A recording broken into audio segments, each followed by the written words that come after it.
Some of the most intriguing and successful engine improvements are turbochargers. With correct application, they boost power and fuel economy and are standard in many performance and diesel automobiles. Turbos are precise, high-heat components that might fail early if not properly maintained. Misuse or maintenance errors cause many turbo failures, not faulty design. This video covers 5 expensive turbo-destroying blunders and how to prevent them.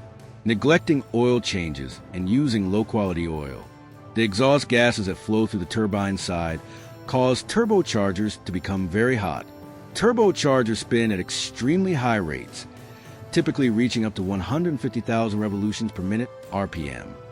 As a result of this, the quality of the oil is very important for ensuring good lubrication and cooling. Either missing oil changes or using low-grade oil that degrades rapidly when exposed to high temperatures is one of the most frequent and dangerous errors that people make.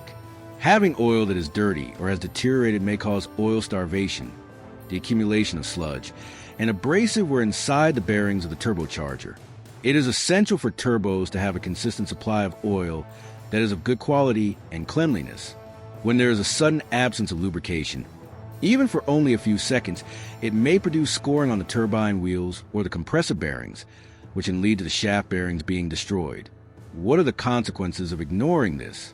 Exhausted bearings, play with a shaft, turbocharger that has been seized, excessive usage of oil via carbon monoxide coming from the exhaust. Methods to prevent it: changing the oil at the prescribed intervals and using synthetic oil as advised by the manufacturer. Once the oil is changed, the filter should be replaced.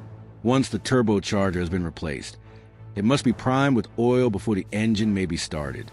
Not letting the engine warm up before driving hard. Are you acquainted with a situation in which you start the automobile, get on the road, and then instantly floor it? Numerous motorists are unaware of the extent of the damage that this causes, particularly for turbocharged engines. Extreme pressures and temperatures are present during the operation of turbos. When the engine is cold, the oil is heavier and circulates more slowly, and the metal components have not yet expanded to their ideal tolerances.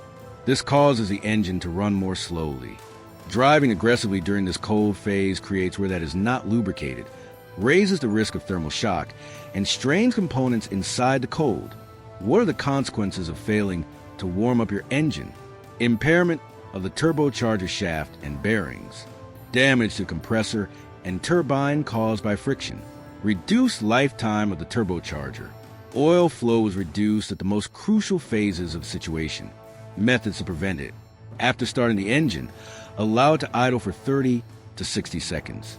Maintain a low speed until the engine achieves the temperature required for operation. When the engine is cold, you should avoid using the full throttle or high RPMs. It is possible that it will save you thousands of dollars in repairs in the future if you take a few minutes more throughout your journey. Shutting off the engine immediately after hard driving. When you've finished a lengthy interstate run or a vigorous drive, it is tempting to merely park the vehicle and turn off the engine as soon as you get out of the vehicle. On the other hand, it is a significant error for turbocharged automobiles. It is dependent on the flow of engine oil and coolant to gradually cool down the turbo after it has been driven hard. The turbo is still very hot after driving. When the engine is turned off, the circulation of both the oil and the coolant is stopped.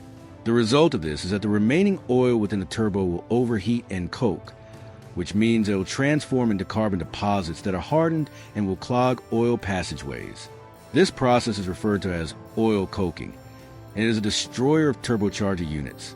What could possibly go wrong? Blocked conduits for oil, unsatisfactory lubrication during the subsequent firing, failure of the turbo shaft.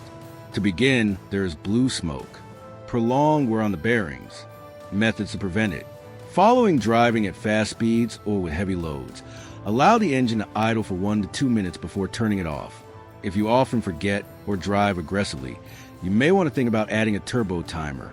When pulling a trailer or climbing hills, you should avoid unexpected engine shutdowns. Your turbo and engine might have a much longer lifespan if you adopt these simple practices. Improper air filtration and dirty intake systems. By compressing air, turbos need clean, debris-free intake air in order to perform their function in a manner that is both safe and effective. It is possible for dirt and particles to enter the turbocharger if the air filter is unclean or broken. This may cause damage to the compressor blades and the inner housing.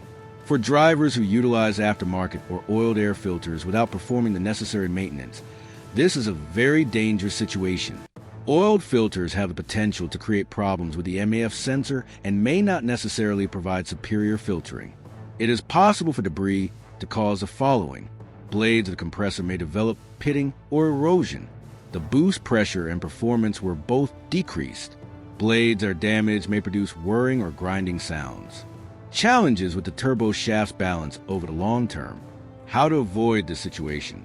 Replace air filters at recommended intervals. Inspect intake hoses for leaks or cracks. Ensure proper fitment and sealing of all intake components. Avoid cheap, poor quality aftermarket filters. Clean MAF sensors if using oil filters. Pro tip: always check for boost leaks after changing air filters or intake parts.